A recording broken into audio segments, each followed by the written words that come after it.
Kami mau ke Sungai Hijau. Mana nih apa? Assalamualaikum sana, berjumpa di channel YouTube Dayen, Ismi Syafika. Di video ini aku bakal berbagi keseruan bareng teman-teman sekelas aku. Kami mau pergi ke Sungai Hijau. Nah, kami juga pengen ke Ulu Kasok sih sebenarnya, tapi karena cuaca nggak mendukung, hujan ya nggak lebat sih. Cuma kami nggak mau ngambil resiko aja gitu kan, karena udah hampir sore juga. Jadi kami memutuskan untuk membatalkan rencana kami ke Ulu Kasok. Gak apa-apa, mungkin lain kali kita bakal ke Ulu Kasok. Tunggu aja keseruannya di channel YouTube aku. Ya, kami kecepatan guys. Nunggu rombongan nih, nggak tahu di mana. Dinunggu deh. Sebenarnya rencana pergi ke Sungai Hijau ini udah direncanain sekitar awal bulan Desember kemarin pas kami gotong royong seminar sastra. Harusnya tuh kami pergi sekelas, cuma karena mempertimbangkan beberapa hal, mengingat kami juga waktu itu banyak tugas dan belum UAS juga, akhirnya rencana itu cuman sebatas wacana aja ya guys. Terus kan pas aku sama kelompok bimbingan dan konseling bikin laporan, kami cerita-cerita tuh tentang film horor. Nah, kami niat tuh, aku, Mbak Angel, Feby, Isni, sama Nabila pengennya tuh jalan-jalan bareng, nonton bareng gitu, nonton film horor. Tapi waktu itu kebetulan juga nih si Nike ngajak kami healing ke Sungai Hijau. Nah, sekalian aja deh. Ya udah, kita gas ke Sungai Hijau aja. Tapi Isni sama Feby nggak ikut karena ada kendala. Kami pergi bersembilan, ada aku, Nabila, Mbak Yu, Mbak Angel, Tiffany, Nike, Rahmi, Shirley, dan Vini. Awalnya kami pergi bertujuh, tapi si Vini sama Shirley memutuskan untuk ikut kami healing. Kami berangkat habis rapat angkatan sekitar jam setengah 10. Nyampe di sana itu jam setengah 12 kalau nggak salah. Alhamdulillah di perjalanan kami nggak kena hujan, dan sampai di sana juga nggak kena hujan. Kami kena hujannya itu sekitar jam 1 sampai jam setengah 2 lah, nggak terlalu lama.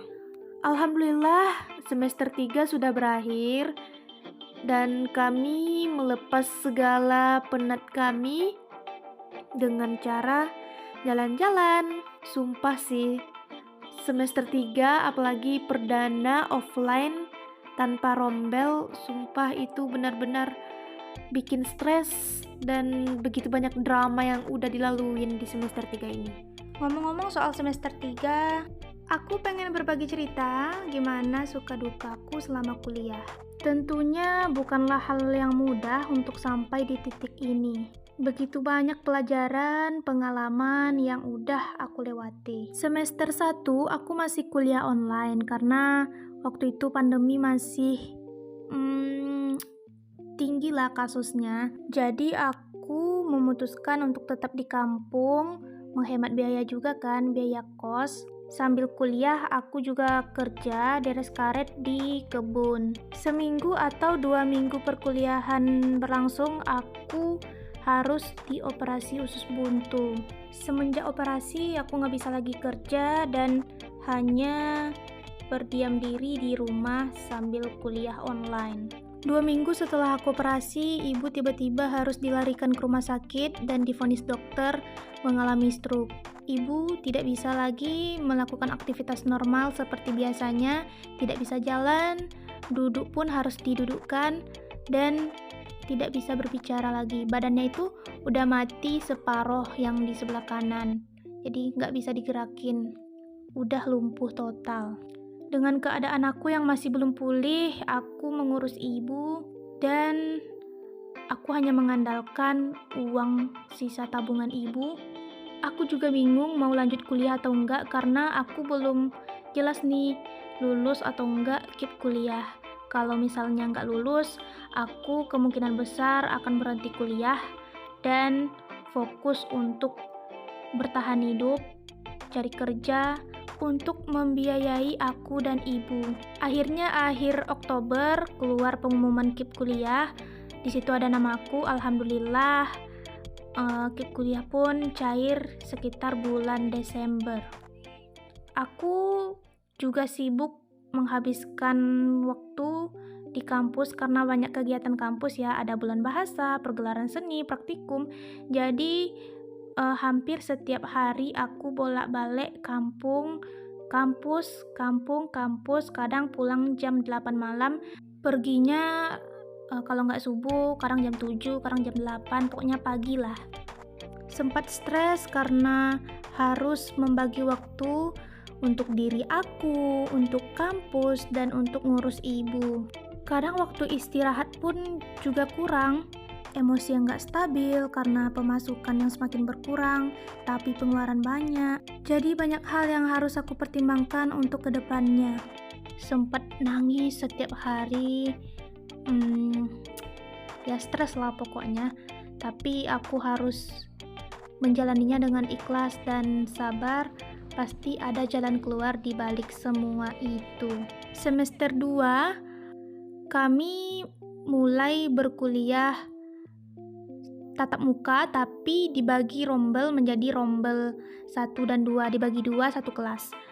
Aku awalnya dapat rombel 1, tapi karena ada beberapa hal, jadi aku memutuskan untuk memilih rombel 2. Pas rombel 1 kuliah, aku juga sibuk di kampus mempersiapkan praktikum sastra, jadi aku juga ninggalin ibu setiap hari. Seperti biasa, aku setiap hari itu bolak-balik kampus, padahal aku ada kos. Kalau nggak sempat pulang, aku kadang nginep di kos. Masuk rombel 2 itu bulan Maret kalau nggak salah. Jadi kalau jadwal kuliahnya padat, aku nggak balik kampung.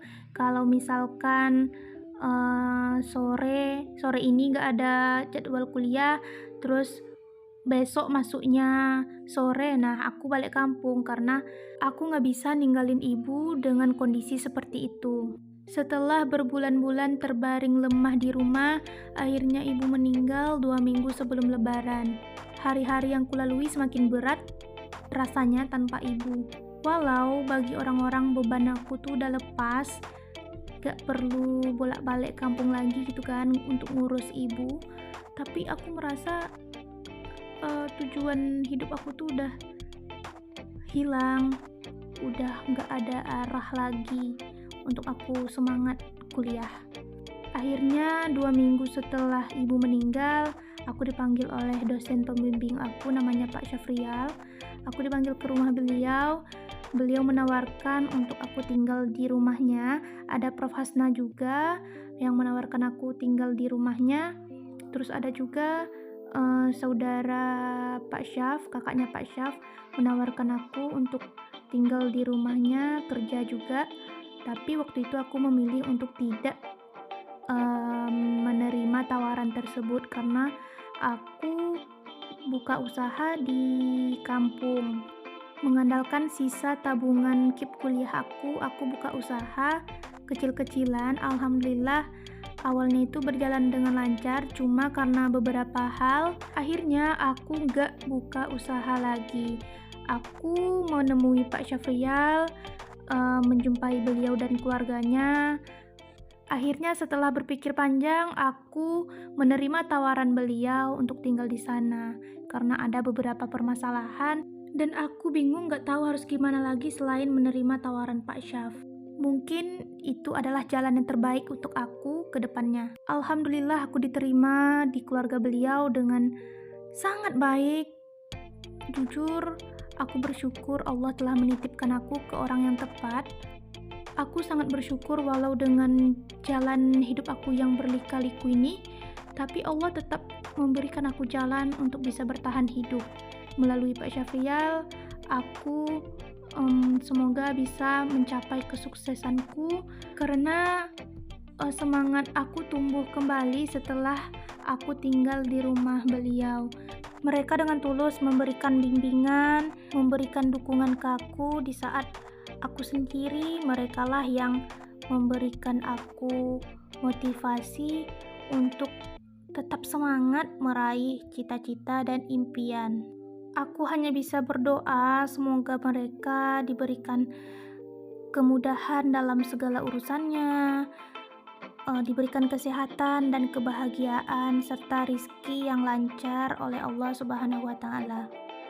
Semester 3 adalah semester yang begitu berat bagi aku karena aku harus menjalani kehidupanku sendiri tanpa ayah, tanpa ibu.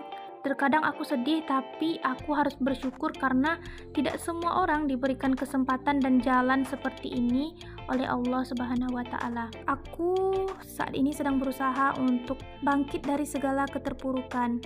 Pak Syafrial dan keluarganya juga selalu menasihati aku untuk jangan lupa sedekah. Terpenting jangan lupa sedekah untuk ayah dan ibu.